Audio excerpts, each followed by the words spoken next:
Esto es lo que vamos a ver en este video. Vamos a hablar sobre la arquitectura de 3 capas y vamos a implementarlo en nuestro proyecto. Esto te supera, Peter. He tomado una decisión. Este es mi camino.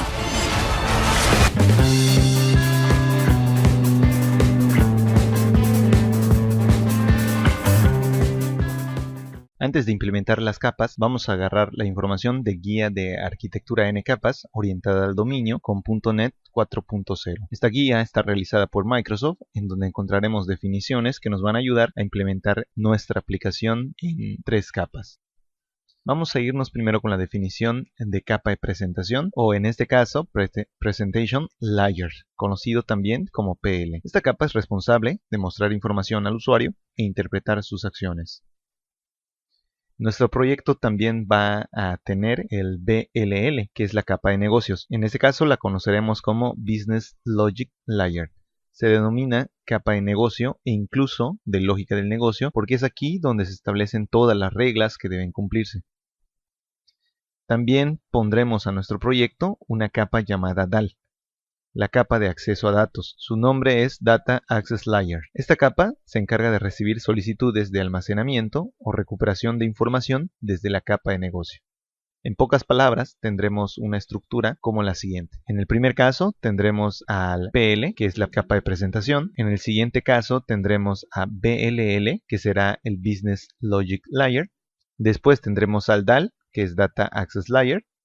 Y por último tendremos la conexión a la base de datos. En este caso utilizaremos una clase para conectarnos a la base de datos llamada SQLDB Helper.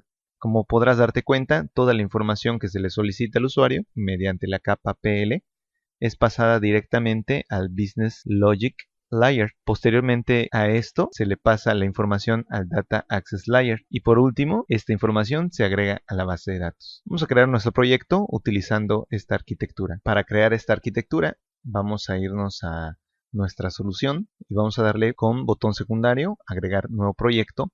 Vamos a seleccionar biblioteca de clases y vamos a llamarle VLL. Vamos a poner el nombre de VLL y le damos en aceptar. Después de esto vamos a irnos a solución, vamos a agregar nuevo proyecto, volvemos a seleccionar biblioteca de clases y vamos a ponerle el nombre de DAL.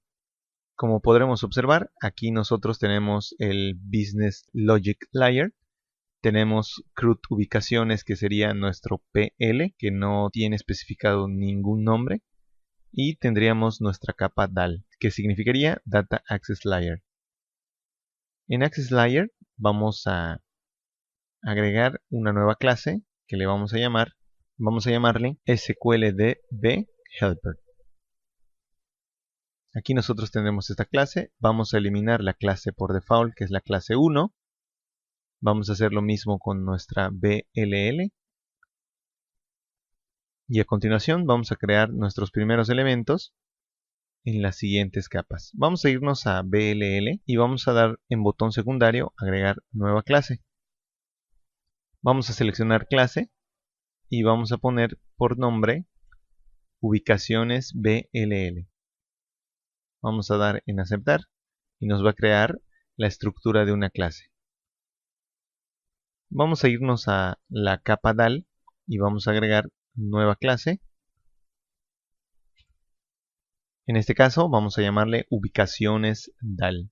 Vamos a dar en aceptar y aquí tendremos nuestras especificaciones. Vamos a abrir ubicaciones BLL y vamos a ponerle public class ubicaciones BLL.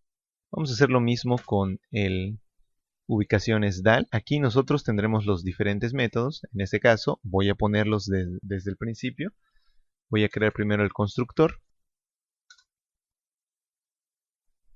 Voy a crear los métodos. Public voy a agregar.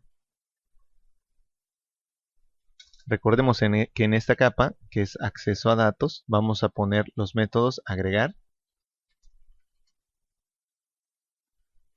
eliminar, modificar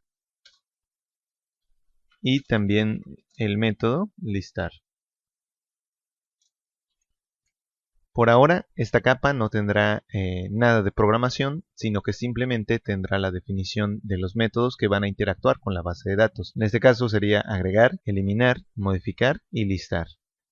Más adelante vamos a tener que modificar estos métodos para que podamos interactuar con la base de datos y la capa de negocios. Vamos a irnos a la clase que se llama ubicaciones BLL, que se encuentra en la capa de negocios, y ahí vamos a utilizar los siguientes elementos. En esta capa de negocios vamos a poner un ID, un string de ubicación, un string de longitud y un string de latitud. No te pierdas el próximo video donde vamos a conectarnos a una tabla en una base de datos y vamos a utilizar nuestra clase conexión para listar valores que están en la tabla ubicaciones. Nos vemos hasta el próximo video.